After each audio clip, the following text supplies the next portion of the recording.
Throughout history, humanity has sought to understand and measure time. Initially, people used the stars and the sun to calculate time, and simply knowing the seasons was enough.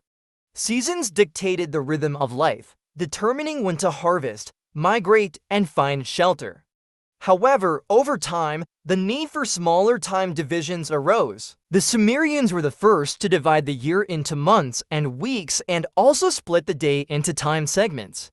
They marked the beginning and end of the day with the rising and setting of the sun. Early timekeeping efforts began with sundials. Sundials were the most common time measuring tools used for centuries.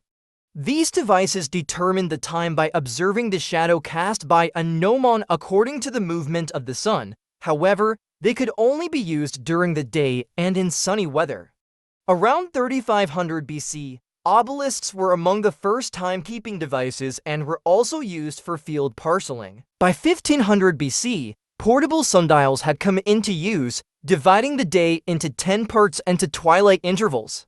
In 300 BC, the Chaldean astronomer Berossus invented a hemispherical sundial that divided time into equal parts.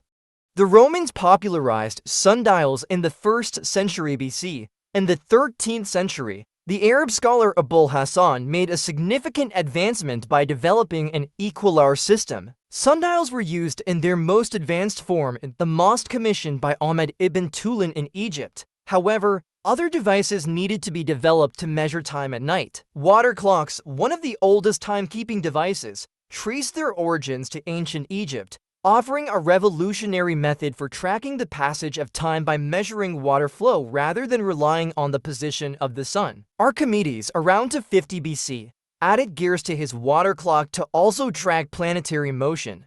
Between 100 BC and 500 AD, Greek and Roman horologists enhanced these clocks, using gemstones to prevent clogging of the drip holes. More advanced water clocks, such as the one built by Susung in 1088 AD in China, featured intricate mechanisms with figures that rang bells to signal the time. Despite issues like water freezing or inconsistent flow, water clocks remained in use for centuries, particularly in regions such as Egypt, England, and Ceylon. The hourglass, an ancient timekeeping device, has been used for centuries to measure short intervals of time with precision. A rope with knots tied at specific intervals, attached to a log, was thrown into the sea, and a sailor would count how many knots entered the water within a set time using an hourglass. If 5 knots descended in the allotted time, the ship's speed was determined to be 5 nautical miles. This method was used to measure speed on sailing ships until the late 19th century. Despite its popularity in colder climates, the hourglass was not very practical for continuous timekeeping throughout the day. It either had to be made very large or monitored constantly. Some hourglasses had dials that advanced an hour every time they were flipped. Nevertheless, the hourglass remained a reliable tool for measuring short intervals of time over a long period. Even today, chefs still use hourglasses to time the boiling of eggs. The first efforts to measure time mechanically came from clergy members, who needed to know the exact time for prayers. Early mechanical clocks were not designed to display time visually, but to announce it audibly. These clocks worked by using weights and featured hammers that struck gongs at regular intervals. Before this, complex mechanisms like dropping stones or whistles had been used to indicate time intervals, but with limited success. Sundials, water clocks, and hourglasses aimed to visually indicate the passage of time. However, mechanical clocks in monasteries were built to serve a different purpose, sounding bells at regular intervals to signal the time for prayer. In fact, the word clock derives from the Latin clocca, meaning bell. The mechanism behind early mechanical clocks involved an escapement that regulated the descent of a weight. This allowed the clock to measure time consistently, regardless of the length of the day. Early escapements, known as verge escapements, used a weighted rod and a notched metal bar to control the speed of the clock. As a result, clocks could divide time into smaller units like minutes and later, seconds. One of the most famous early clocks was designed by Giovanni di Dondi in the 14th century.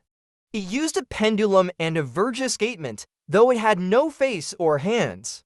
The widespread use of mechanical clocks didn't emerge until the 14th century, when Milan's St. Gothard Church introduced the first clock that divided the day into equal hours. In the 1500s, the invention of the mainspring by Peter Heinlein allowed clocks to become portable.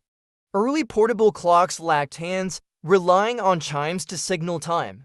It wasn't until later that clock faces and hands were added, a development credited to Giovanni di Dondi, who designed a 24-hour clock in 1344. A major breakthrough came with the discovery of the pendulum. Galileo observed that the time it took for a pendulum to swing was constant and dependent on its length. While Galileo never built a working pendulum clock, German astronomer Christian Huygens did in 1656. This clock was accurate to within 1 minute per day, a significant improvement. Huygens also developed the balance spring in the 1670s, which made portable watches more accurate. This advancement allowed clocks to maintain precision both on land and at sea. Over time, clocks became smaller, leading to the first mass-produced pocket watches in the US and wristwatches in the 1890s. Initially worn by women, wristwatches became popular among men during World War I. With these advancements, the precision of timekeeping increased, leading to questions about the length of a second. By 1820, time intervals were standardized, with a second defined as 1/86,400th of a day based on the average solar day. The invention of the digital watch revolutionized how time was displayed, marking a significant shift from traditional analog methods. Although German inventor Joseph Paul Weber patented the first digital watch in 1883, improvements in digital watches advanced in parallel with developments in digital displays. Early digital watches used glowing tube valves to display numbers and were heavily utilized by the nuclear physics instrumentation industry in the 1950s. Modern digital watches benefited from advancements in LED and LCD technology. LEDs were invented in the 1960s, and active matrix LCD panels were produced in 1972. A notable example of an early digital watch is seen in Stanley Kubrick's 1968 sci-fi film 2001: A Space Odyssey, which featured a futuristic digital display for its time.